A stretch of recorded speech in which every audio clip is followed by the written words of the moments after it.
핸델의 메시아 44번째, 44번째 그 찬양은 아마 가장 잘 아는 유명한 할렐루야 찬양입니다.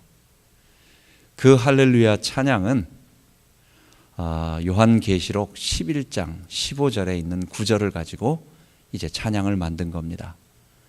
거기에 보면은 7번째 천사가 하늘을 날아가면서 나팔을 불 때에 하늘에서 소리가 납니다. 그것이 바로 세상 나라들이 우리 주와 그 그리스도의 나라가 되어 그가 세세토록 왕노릇하리로다 라는 말씀이었습니다. 우리 주님께서 온 세상을 통치하시는 왕이 되시고, 그리고 이 세상은 그리스도가 다스리는 나라, 그리스도가 통치하는 나라, 그런 나라가 될 거라고 말하는 거예요. 요한계시록보다 바울은 먼저 이것을 우리들에게 좀 더 설명을 잘 해줍니다. 골로새서 1장 13절 14절에 보면 구원을 아주 나라라는 개념을 가지고 우리에게 쉽게 이해할 수 있도록 해줍니다. 그가 우리를 흑암 권세에서 건져내어 그의 사랑의 아들의 나라로 옮기셨으니 그의 아들 안에서 우리가 구속 곧 죄사함을 얻었느니라. 우리가 모두 흑암 권세에 있었던 사람들이라는 거예요. 흑암 권세가 뭐겠어요? 죄와 사망과 사단을 통칭해서 말하는 것입니다. 하나님을 대적하는, 빛이신 하나님을 대적하는, 또 빛이신 하나님의 저 빛의 은혜가 미치지 못하는 저 어두움을 갖다가 통칭해서 말하는 것입니다. 그곳에서 살고 있던 사람들인 우리, 그래서 우리는 어디예요? 죄와 사망의 나라에 있던 사람들. 아담이 범죄해서 에덴의 동편으로 갑니다. 한참 가다가 넓은 평지를 만납니다. 시날 평지예요. 그리고 거기에 큰 탑을 쌓게 되고 성을 쌓게 되고 누를 쌓게 되는 거예요. 그게 바로 바벨이라고 말하는 곳입니다. 사람들이 큰 두 강 사이에 있는 이 바벨론, 우리가 쉽게 말한다면 그래서 바벨론이라고 말하는 것입니다. 이 세상, 인간들이 주인 되는 나라, 하나님을 거부하고 죄가 지배하고 그 죄의 결과인 사망이 통치하는 나라, 인간의 나라, 아담의 나라, 사망의 나라, 사단의 나라, 거기에 살고 있는 사람들을 누구라고 말하는 겁니까? 그게 아담들, 아담의 후손들, 죄인들이라고 말하는 것입니다. 이 죄인들의 특징은 한 가지입니다.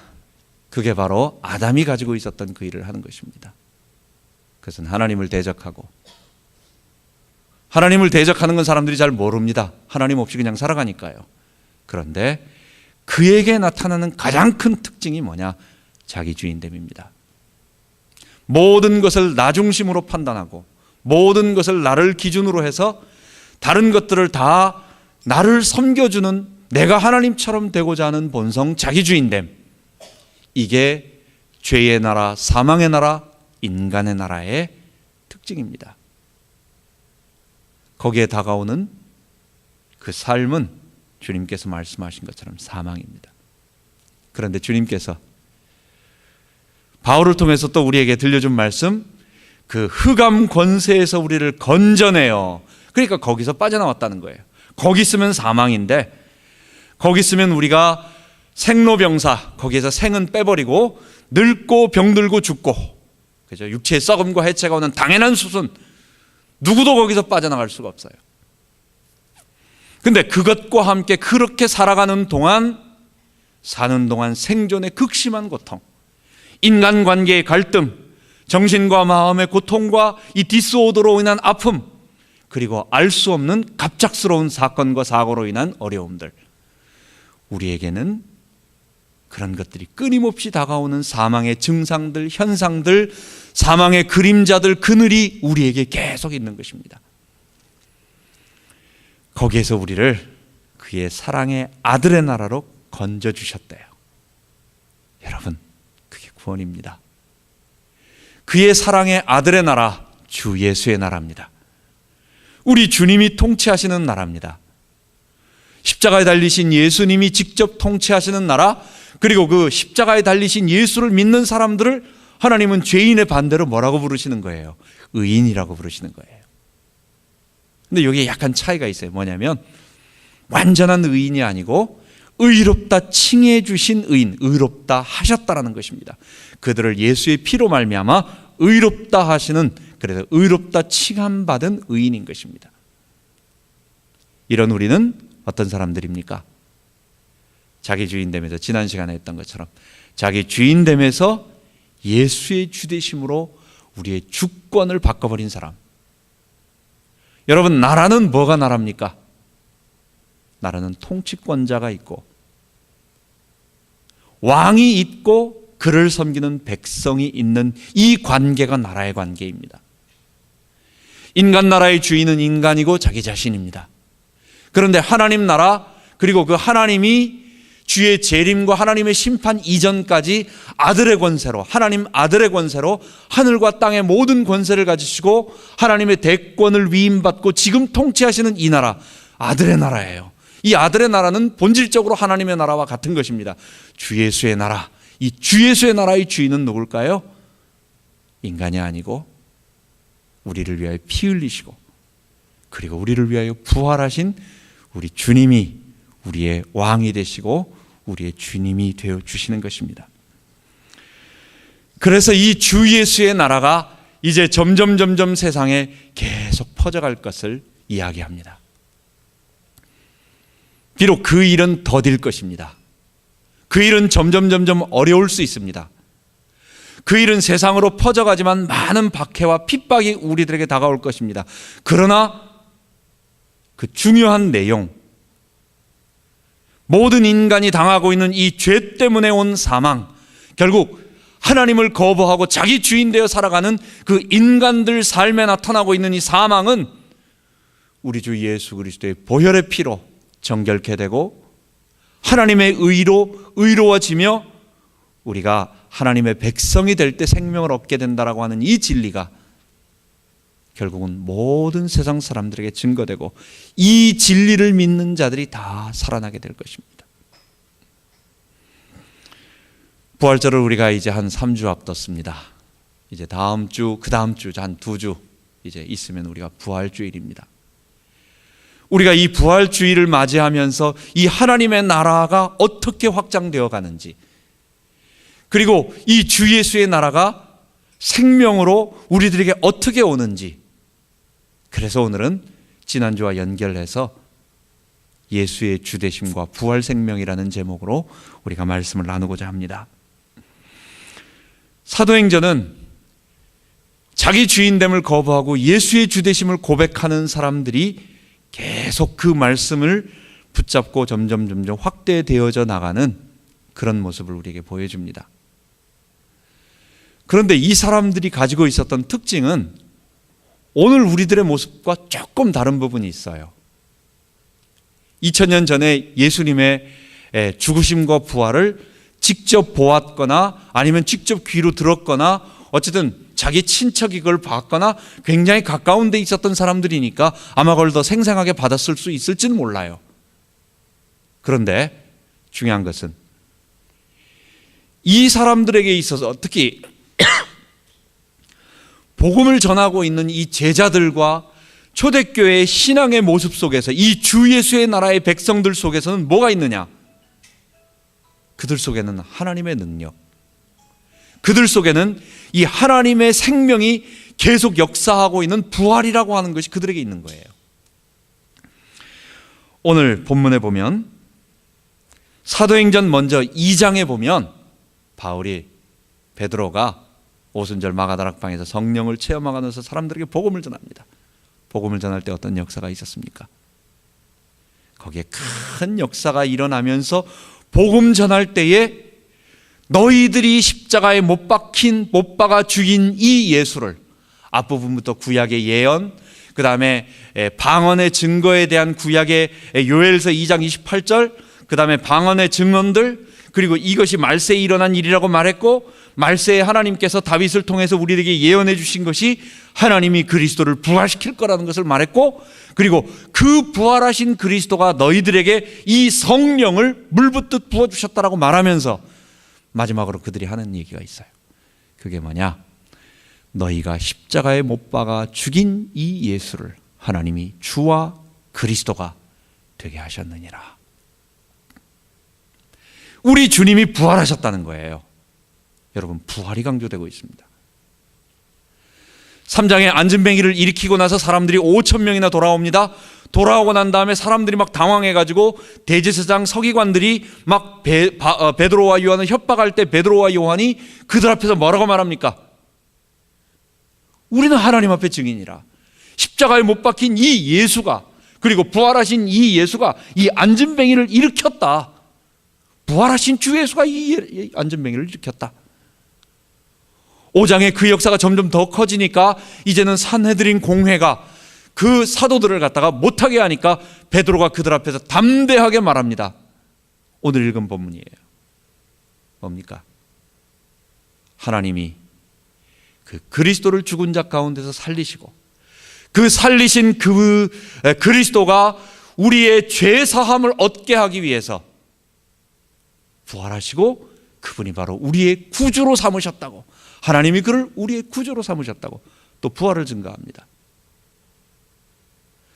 사도행전 8장에도, 사도행전 13장에도 바울이 사도행전 17장 데살로니가, 그리고 아테네에 가서도 18장 고린도에 가서도 에베소에 가서도 한결같이 뭘 얘기하느냐? 십자가 달려 죽은 예수가 부활했다. 부활 생명을 계속 증거하는 거예요. 여러분, 왜 부활 생명을 증거했을까요? 왜 바울이, 아니면 왜 많은 초대교회 제자들이 부활을 증거하기 시작했을까요? 여러분, 그것은 사실 부활보다 더 확실한 증거가 없는 겁니다.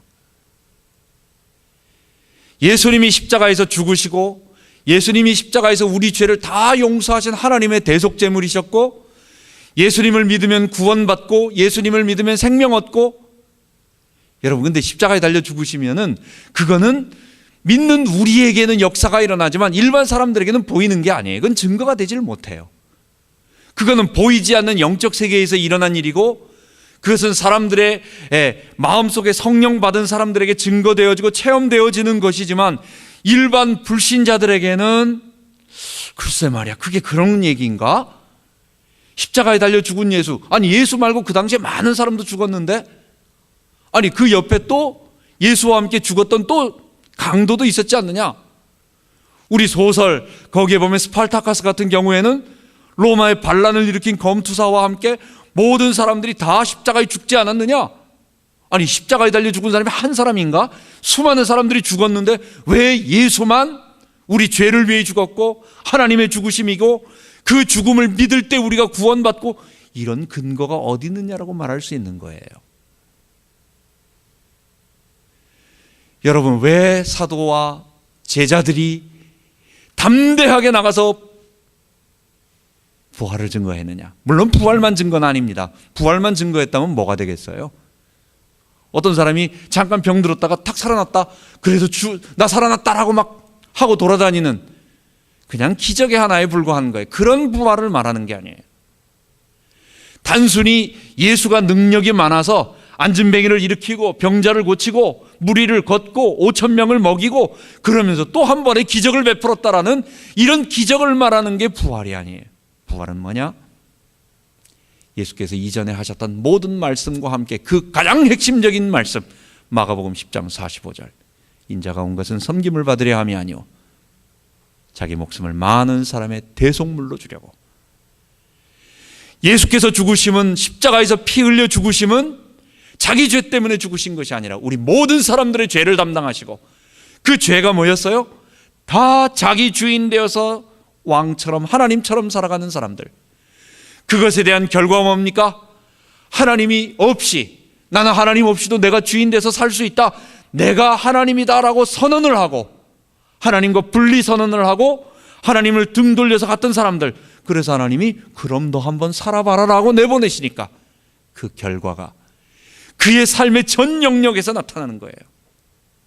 그의 삶에서 어두움이 전 영역에서 나타나고, 그가 시간에 공간에 갇혀서 그의 죽음의 현상들이 계속 나타나고, 그리고 영원한 죽음, 육체의 썩음과 해체 이후에 하나님의 심판대 앞에 부활한 모습으로 영원한 지옥 형벌을 받는 그 일을 당하게 되는 것입니다. 예수님이 하신 말씀은 인간의 모든 그 죄들을, 아담을 통하여 우리가 갖게 되었던 모든 자기 주인 되는 이 죄에 대한 값과 그리고 그것을 이겨낼 수 있는 유일한 하나님의 의를 주기 위하여 예수가 부활했다는 거예요. 부활했다라는 물증 하나 갖다 주고 그 내용은 뭡니까? 아니, 예수가 죽었다가 그냥 살아났어라는 기적을 말하는 것이 아니라 십자가에서 피 흘리신 그 예수는 우리 죄를 다 담당하신 하나님의 대속 제물이셨고, 누구든지 그 예수 앞에 나와 굴복하면 그 예수로 말미암아 하나님의 백성이 되는, 주 예수의 나라의 백성이 되고 하나님 나라의 백성이 되어서 죄의 나라에 있는 사망이 아니라 하나님 나라의 생명, 그리고 이 생명이 영원한 영생을 맛보게 될 것이라고, 이 땅에서 영생을 미리 맛보고 그리고 우리 주의 재림과 우리 몸의 부활이 있은 이후에는 그 영생을 영원토록 누리면서 우리가 살게 될 거라고. 그것에 대한 분명한 증거가 뭐겠어요? 그것을 비디오로 딱 찍어가지고 사람들 앞에 움직일 수 없는 물증으로 딱 제시하는 게 뭐예요? 그게 죽은 자 가운데서 부활하셨다라는 거예요. 우리도 이 예수처럼 부활할 거라는 거예요. 제자들은 그래서 가는 곳마다 부활하신 분이 바로 우리 주님이셨다라고, 말로써 사람들을 감동시키는 것이 아니라, 기적을 통해서 사람들을 갖다가 놀래게 만드는 것이 아니라, 그 모든 것을 실제로 죽음의 온 사망의 권세를 이겼다라는 증거로 직접 죽음 가운데서 부활하신 그 모습을 우리 가운데 보여주신 것입니다. 그래서 사도행전 5장 30절부터 32절까지 보면 이 부활의 모습을 들은 자들은 한결같이 어떻게 되느냐?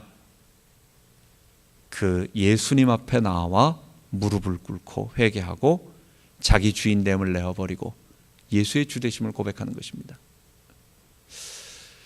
예수님은 누가복음 24장 47절 48절에 보면 이제 너희들이 예루살렘을 떠나지 말고 거기서 위로부터 내리시는 능력, 하나님의 능력, 성령이 임할 때까지 기다려라. 그러면서 하신 말씀이 있습니다. 하나님께서 죽은 자 가운데서 아들을 살리시고 난 다음에, 부활을 본 다음에 죽음을 이겼다는 진짜 아니에요? 예수님이 하셨던 모든 말씀, 십자가에서 피 흘리시고 그리고 인간의 모든 죄가 용서되었다는 말, 그리고 인간을 의인으로 만들어 주신다는 말, 그리고 그것을 통해서 우리가 구원받고 생명을 얻는다는 이 모든 말이 사실이라는 증거로 이 죽음을 이기는 이 구체적인 증거가 나타난다는 거예요.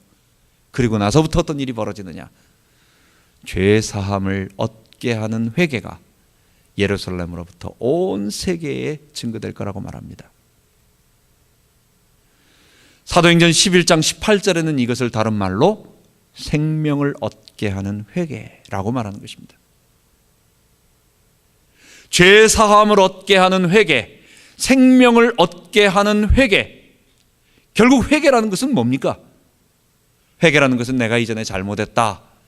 제가 지난 시간에 말씀드린 것처럼 낙엽이 계속 떨어지고 있는 낙엽나무 밑에 가서 나무를 쓸려고 하지 말고 그 낙엽을 계속 쏟아내고 있는 그 나무의 그 뿌리, 그 근본 나무의 것이 다 떨어질 때까지 하지 않으면 그것은 끊임없이 떨어진다는 것.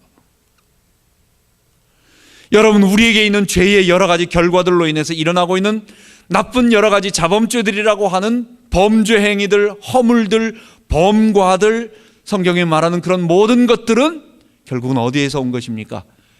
그게 우리 인간 본성 속에 있는 아담의 본성, 자기 주인됨에서 온 것입니다. 그렇다고 한다면 회개라고 하는 것은 뭐냐? 죄 사함을 얻게 하는 회개는 뭐냐? 다른 것은 다 회개했는데도 불구하고 내 속에 여전히 자기 주인 되어서 하나님 예수를 주님으로 섬기지 않고 아직도 주인 되어 있는 그 마지막 보루, 그걸 그대로 갖고 있는다면 회개한 게 아니에요. 여러분, 우리 주변의 교회에서 많은 사람들이 다니다가도 어떤 큰 사건이 벌어지면 결정적인 순간에 실수하면서 자기의 본성이 드러나는 때가 있습니다. 어떤 큰 일을 벌리는 참 한국에 많은 어려운 일들이 많이 있는 것들을 보게 됩니다. 왜 그러느냐?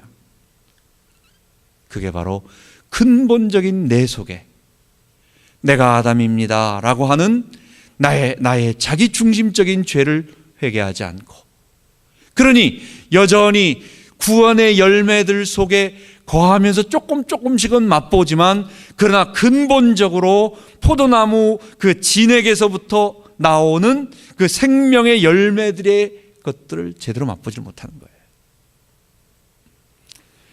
회개는 뭐냐? 그래서 근본적인 죄 사함을 얻게 하는 회개는 결국은 내가 주인입니다 라고 하는 것을 돌이켜서, 결국 한번 가만히 본다면 사도행전의 모든 역사, 그리고 사도행전 이후에 교회에서 나타나고 있는 모든 역사들은 뭐냐? 여러분, 우리는 어떤 사람들입니까? 우리도 교회 바깥에서, 세상 바깥에 있을 땐 우리도 어떤 사람들이었습니까? 우리도 여전히 내가 주인 돼서 살던 사람들이었어요. 우리도 세상 사람들과 똑같이 내가 주인 돼서 나를 위하여 살던 사람들, 내가 하나님 돼서 하나님 없이 살던 사람들이었는데, 이제는 나는 그 내가 주인 되었던 것은 나를 창조하신 창조주를 거부하는 것이고, 그로 말미암아 이 땅에 모든 사망의 형벌이 왔기 때문에 이제는 나는 그렇게 살지 않겠습니다. 나는 그 사망의 형벌 가운데서 이제는 나는 다시 본래 아담, 범죄 이전의 아담에게 주시려고 하셨던 그 영생과 그 생명과 그 의를 맛보며 사는 하나님의 백성이 되겠습니다. 나는 주 예수의 나라의 백성이 되겠습니다. 나는 첫째 아담에 속하지 아니하고 나는 둘째 아담으로 오신, 새로운 아담으로 오신 예수에게 속한 사람이 되겠습니다 라고 나의 주권을 포기하고, 나의 주도권을 바꾸고, 나의 주도권을 예수에게 옮겨드리고, 그래서 나는 내가 왕인 사람에서 나는 이제부터는 예수의 종된 사람으로, 그 사랑의 아들, 그 예수는 폭군이 아니에요. 그 예수는 나를 가장 사랑하시고 나를 위하여 피 흘리시고 나를 위하여 모든 것을 바치신 그분이었어요. 그분의 사랑의 아들의 나라의 백성으로서, 그 하나님 나라 백성으로서 우리가 옮긴 사람들입니다. 그래서 부활하신 주님을 만나면 우리는 굴복할 수밖에 없어요. 십자가에 달려 죽으신 예수는 과대망상증 환자가 아니라 우리를 위하여 어떤 사랑의 실천을 말해준 위대한 종교가가 아니라, 저분은 정말 메시아였고, 저분은 정말 우리를 위하여 피 흘려 죽으신 하나님이 보내신 그리스도셨고, 그리고 그 그리스도는 단순히 나만 구원하는 구원자 세이비어가 아니라, 어떤 사람들은 세이비어와 로드를 갖다가 구분하는 사람들이 있더라고요. 그러지 않습니다. 그 세이비어와 로드가 뭡니까? 우리 주님이에요.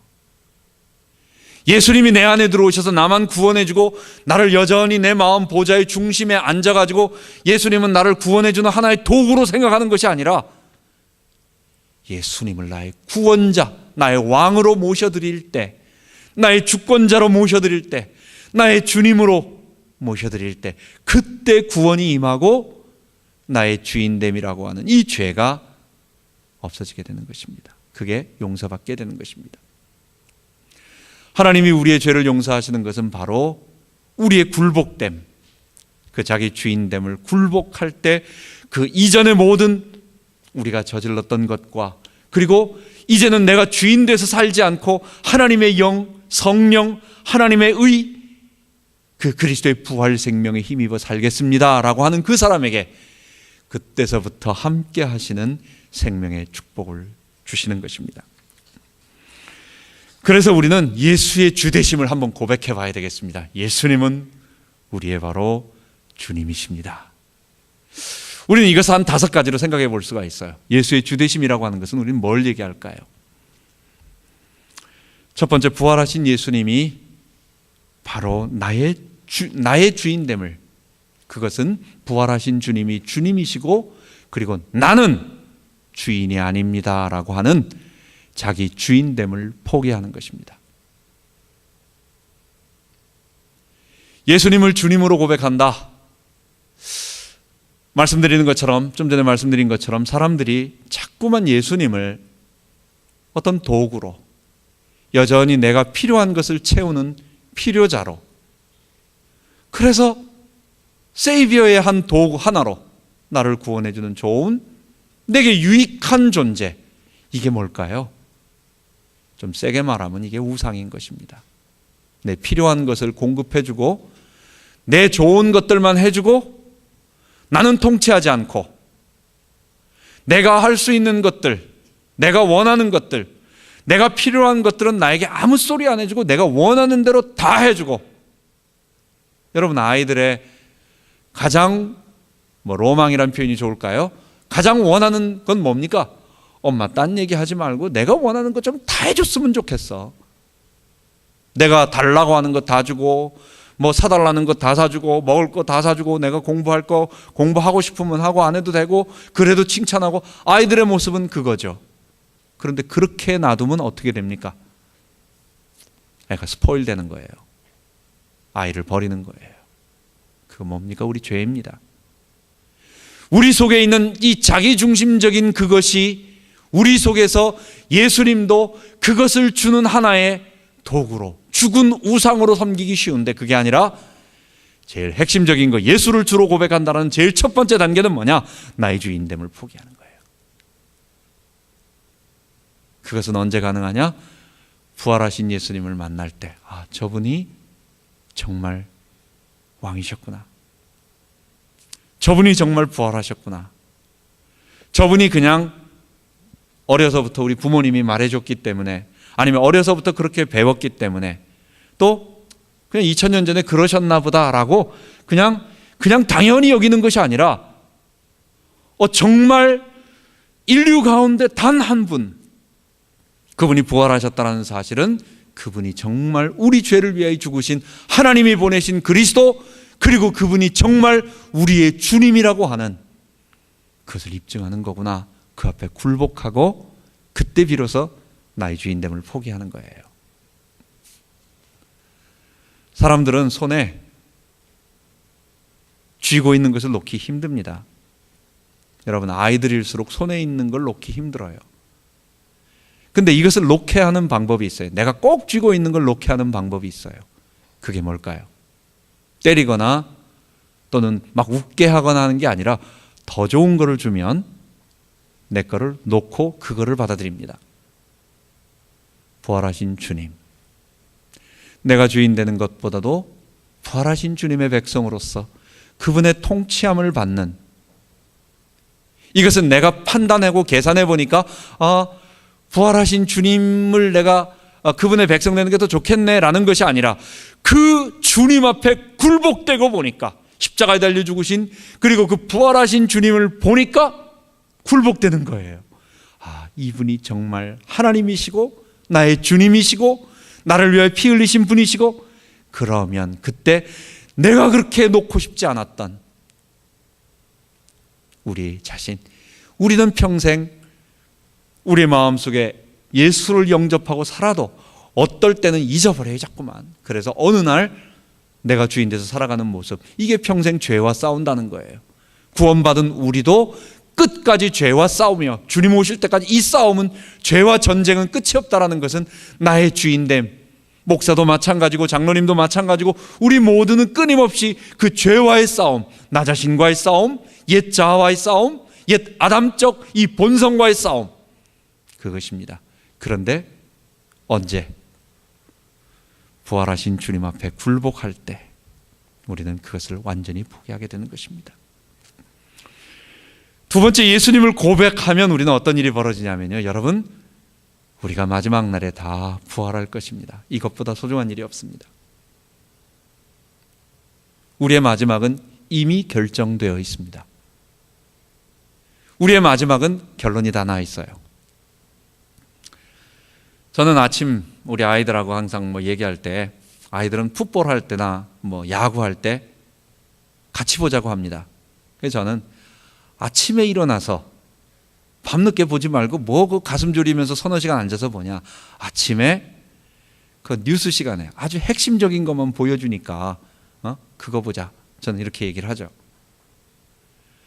여러분, 이미 결론 난 그 경주는, 그 경기는 비디오로 틀면, 그 다음날에 틀게 되면 어떻게 됩니까? 아무런 그 감동이 없어요. 왜냐? 왜 그래요? 이거는 결론을 알고 있기 때문에. 20대 메스로 끌려가다가도 마지막 10분만 남겨놓고 터치다운 한 3번 연달아 하면서 마지막 이렇게 차가지고 1점 차로 역전했다. 이거 알게 되면 10점까지 계속 그냥 끌려가고 해도 별로 어떤 감동이 없어요. 두려움이 없어요. 여러분, 우리의 마지막에 최종 결론 났다라고 하는 이 사실이 우리를 얼마나 담대하게 만들고 기쁘게 만들고 자신 있게 만들고 힘 있게 만드는지 몰라요. 세상의 모든 종교에서 구원의 확신을 줄 수 없습니다. 오직 기독교만, 오직 이 복음, 십자가에 달려 죽은 예수와 그 예수의 부활을 체험하고 그분을 자기의 주님으로 인격적으로 영접한 사람들에게만 나타나는 유일한 현상, 그건 뭐냐? 나는 오늘 이 순간 죽어도 하나님의 얼굴을 배울 것이다. 나는 우리 주의 재림 때 주님과 똑같은 부활의 모습을 입고 나는 구원받을 것이다. 이거는 누구에게만 있는 현상이냐? 이것은 구원받은, 부활하신 주님을 영접한 하나님의 백성에게만 있는 것입니다. 여러분, 우리의 마지막은 그래서 결론이 났어요. 그래서 여러분, 다 지나가는 거예요. 이 땅에 조금 힘있게 좀 있게 살다가도, 좀 편하게 살다가도, 남들보다 걱정하지 않고 살다가 가는 사람도 있고, 또 조금 어렵게 힘들게 우리가 늘 잔잔한 강 같든지 큰 풍파로 어렵고 무섭든지 어쨌든 다 그런 삶을 우리가 살아가지만 우리의 마지막은 주의 부활하심과 함께 우리 모두 다 일어나서 그날의 무성도 변화되어 하늘에서 임하시는 그 공중에 구름 타고 임하시는 그 그리스도의 모습을 배우며 그 모습과 같이 변화되며 우리도 똑같이 하나님 앞에 설 것입니다. 우리 주님, 우리를 위해 피 흘리시고 부활하신 그 주님과 함께 그분을 찬양하며 그분을 따라가며 여러분, 우리가 다 그렇게 살 거예요. 얼마나 기쁜 일이 생기는지 모르겠어요. 그때는 가졌느냐 안 가졌느냐 문제가 되지 않을 거예요. 그때는 우리가 많이 배웠느냐 못 배웠느냐, 우리가 이 땅에서 권세가 있었느냐 없었느냐, 아무런 것 없이 그 모든 것들은 저 아래 하찮은 것들. 우리가 어린 시절에 한국에서 남자아이들은 딱지치기 하고 구슬치기 하고, 그죠? 여자아이들은 고무줄하고 공기놀이하고, 우리 어렸을 때는 그 딱지를 갖다가 정말 그 집에 많이 모아둔 애가 왕이었어요. 구슬치기 하면은 그 동그라미 거기에다가 이거 넣고 삼각형 그려놓고 하고 구슬 따가지고 집에 이만한 가방에 하나 가득 있는 애가 최고 왕이었어요. 다 걔만 부러워했어요. 근데 중학교 넘어가면서 그거 하는 사람은 아무도 없습니다. 지금도 그거 그때 그 구슬이 너무 아까운데 그거 참. 우리가 주님 앞에 서게 될 때에 우리가 이전에 가지고 있었던 모든 것들, 우리가 최고라고 여겼던 모든 것들, 우리가 이 땅에서 물질, 권세, 모든 것들이 다 없어지게 될 것입니다. 오직 나와 세상은 간 것 없고 구속한 주님만 보이며 부활하신 그 주님의 모습을 보게 되는 그 부활이 우리에게 다가올 것입니다. 언제? 예수를 주님으로 고백하는 사람들에게 그런 일이 벌어질 것입니다. 이것이 부활 생명인 것입니다. 세 번째로, 이것이 미래에만 이루어지느냐? 아니에요. 지금 이 자리에서 이루어져요. 나는 지금 만왕의 왕이요 만주의 주가 되시는 우리 주님의 통치를 받는 백성이 된 것입니다. 한국에 있을 때 우리 동네에 그 노동자들이 많이 왔었어요. 그 공장 그 옆에 몇 공장에 보면 파키스탄, 우리는 파키스탄 그런데 걔들은 파키스탄 이러더라고요. 파키스탄 안 그러고 파키스탄. 거기 있는 사람들이 참 제일 안타까웠던 게 그 아이가 하나 있었습니다. 라피아라고 여자애가 하나 있었는데 애가 외국에서 온 노동자의 아이라고 해가지고 한국 사람이 아니라고 해서 학교를 안 보내주는 거예요. 학교를 그때 못 보내더라고요. 미국에는 누구든지 어쨌든 일단 공부를 시켜가지고 하는 그런 게 있는데 한국은 얼마나 그렇게 차별을 하는지 모르겠어요. 한국 사람이 아니라고 해서 학교를 못 가게 하는 거예요. 그래가지고 애가 학교도 못 가고 그러고 있었어요. 그 교회에 와서 우리가 한글도 가르치고, 걔의 제일 큰 꿈, 한국 사람. 피부도 까무잡잡한 그 아이가 그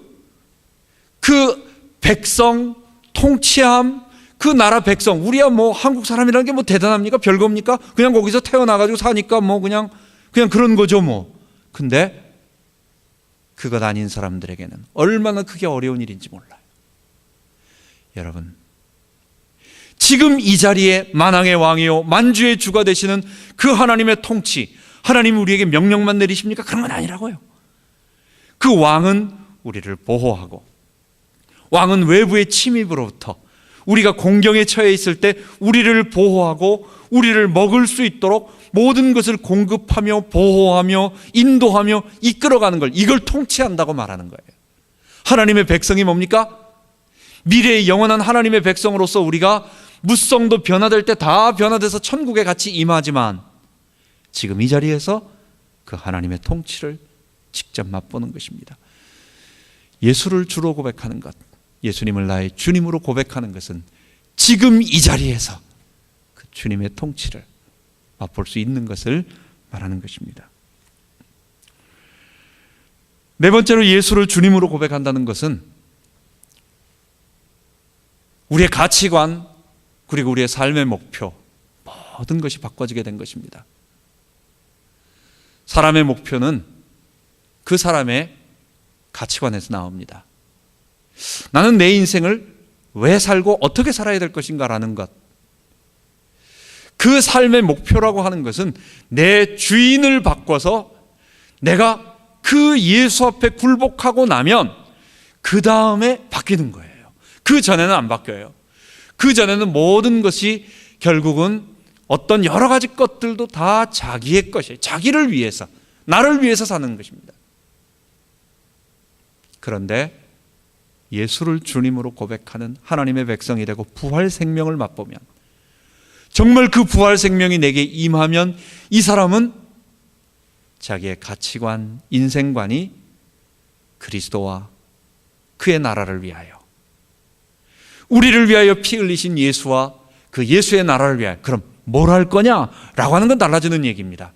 개인에게 주신 그 달란트를 그거에다 바치는 거지만 우리 모든 그리스도인들의 가장 완벽한 하나의 목표는 그리스도와 그의 나라를 위하여 살아가겠다라고 하는 것으로 목표가 바뀝니다.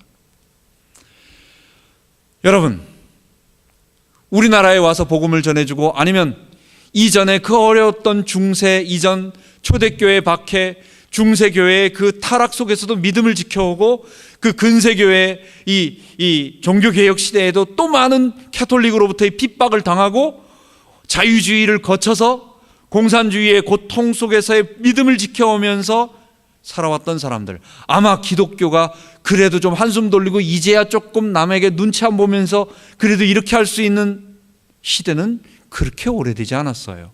그리고 그렇게 할 수 있는 나라도 사실 세계에서 별로 많이 손꼽을 수 없어요.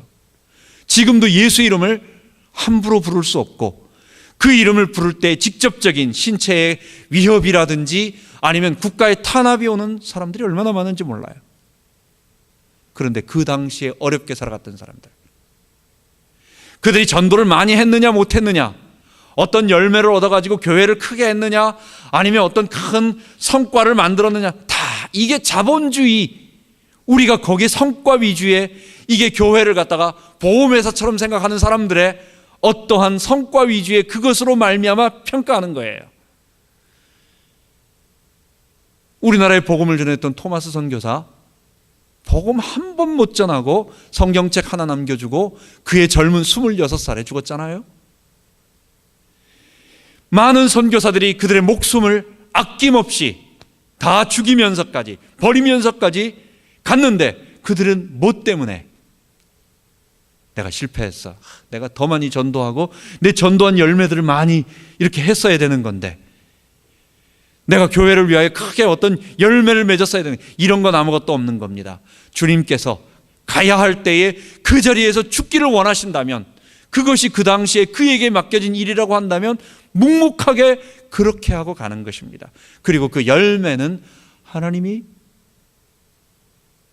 주시는 것이고 주께서 상급을 주시는 것입니다. 모든 성도들에게 한 가지입니다. 우리의 가슴 속에 불타는 열정이 있습니다. 그게 뭡니까? 우리 그리스도와 그의 나라를 위하여. 근데 그 그리스도는 우리의 주님이라고 고백받을 만한 분명한 분이세요. 왜? 그분은 십자가에서 부활하신 분명한 하나님의 아들이신 증거가 있어요. 그리고 그렇기 때문에 그분의 죽으심은 자기를 위한 자기 죄 때문에 죽음, 예수님의 죄 때문이 아닌 바로 나를 하나님의 백성으로 삼으시기 위한 그리스도의 죽으심이셨어요. 여러분, 우리가 이 땅을 살아가면서 주님을 위하여 우리의 삶의 모든 부분을 하나님께 드려서 달려가기를 원합니다. 우리의 남은 생이 무엇을 위해 살다 가야 되겠습니까?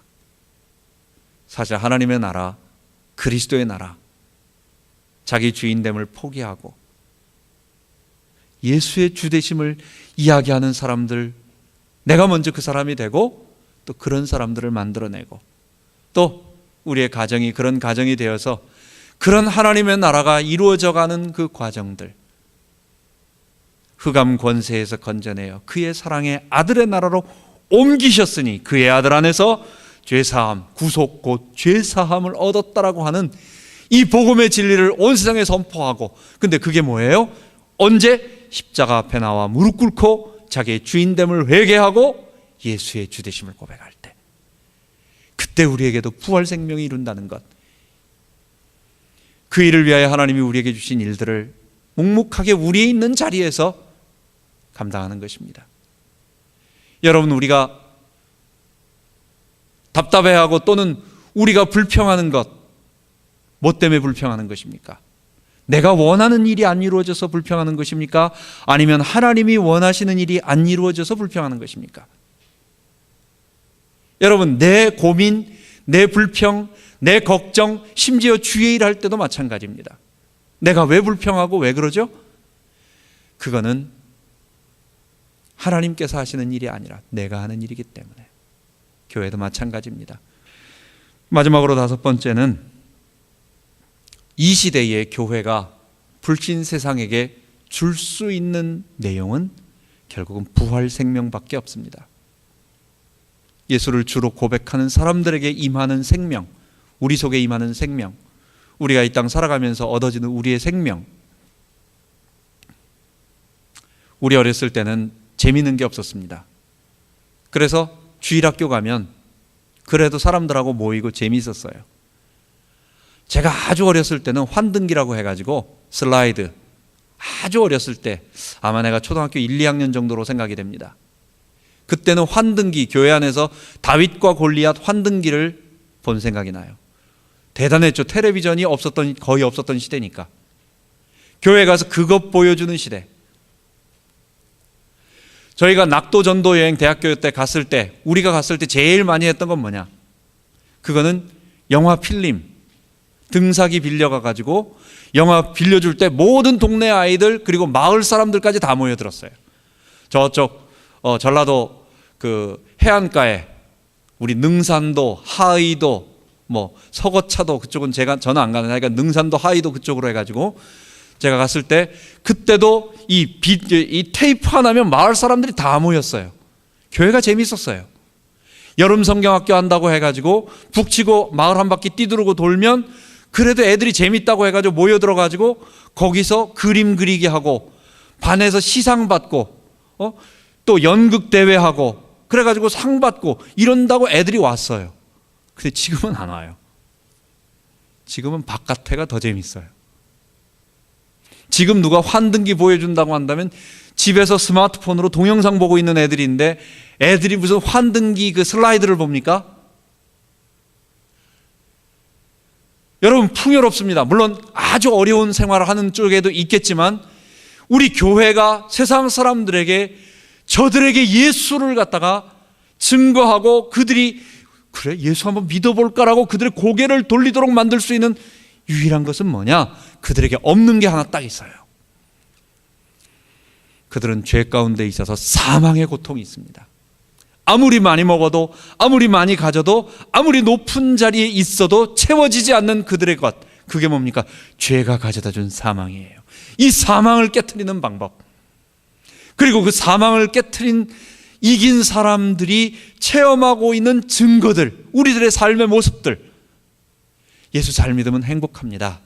물질이 좀 없어도 어떨 땐 좀 행복하고, 또 하나님이 우리가 기도할 때마다 그 고비고비마다 우리를 넘어가게 하시는 놀라운 일들이 있어요. 이런 아주 짜릿짜릿한 맛도 있어요. 우리는 이것을 좀 더 넓게 말한다면 이게 다 부활 생명에 포함되어지는 것들입니다. 여러분, 부활 생명이 아니라면 그 어떤 것으로도 불신자들을 전도할 수 없을 것입니다. 세대가 더 지나면, 더 발전하면 아마 더 그럴 것입니다. 우리가 다른 것으로 승부를 걸어서는 안 돼요. 요리사는 조미료를 많이 쓰지 않는 사람이 진짜 요리사입니다.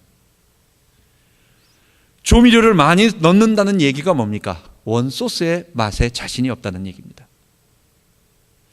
진짜 요리사와 진짜 맛있는 음식은 조미료를 가능한 한 넣지 않고 그 원소스의 맛이 나도록 도와주는 겁니다. 우리가 십자가에 달려 죽으신 예수가 우리의 모든 죄로부터 온 사망의 권세로부터 우리를 해방하고, 그리고 그분이 정말 살아나셨다라는 증거를 보여주셨다고 한다면, 먼저 우리가 그 예수의 주되심 앞에 그 생명을 맛본 이것을 증거하지 않고는, 다른 시시한 조미료 갖고는, 다른 맛 갖고는 안 되는 거예요. 여러분, 우리 교회도 이것으로 우리 아이들을, 이제 대학으로 가면서 아이들이 다 세상 문화에 접하게 됩니다. 그냥 호랑이처럼 입을 벌리고 오기만 기다리고 있는 불신 세상 속에 다 타락을 하려고 하고 있고, 다 죄 가운데 가면서 이 세상 향락과 이 쾌락과 타락 속에 막 가고 있는 그 아이들에게 이 부활의 우리 주님의 생명의 맛을 맛보게 만들고, 그리고 그 예수의 주되심을 고백하게 만들 때, 그때 비로소 그들은 그들의 주님을 섬기며 하나님의 백성으로 살아가게 될 것입니다. 이 참된 진리를 우리 교회가 체험하고 증거하는 우리들 교회 되기 바랍니다. 기도하겠습니다. 하나님 아버지, 예수의 주되심 우리 평생 고백하고 살기를 원합니다. 내가 주인이 아니라고 날마다 되새기고, 하나님 예수님이 나의 주님이라고 계속 선포하며, 내가 주인 될 때 오는 이 사망의 권세들, 이 사망의 이 형벌들로부터 우리가 생명을 얻어 하나님 이 땅에서 이 하나님 나라를 계속 확장해 나가고 주 예수의 축복을 체험하는 우리 되기를 원합니다. 부활주의를 앞둡니다. 부활 생명이 우리 가운데 나타나서 그 로마서에서 말하는 것처럼 죄 용서받고 하나님의 의가 우리 가운데 거하는 그 축복을 부활 생명으로 맛보게 하여 주옵소서. 감사드리며 우리 주 예수 그리스도 이름으로 기도하옵나이다. 아멘.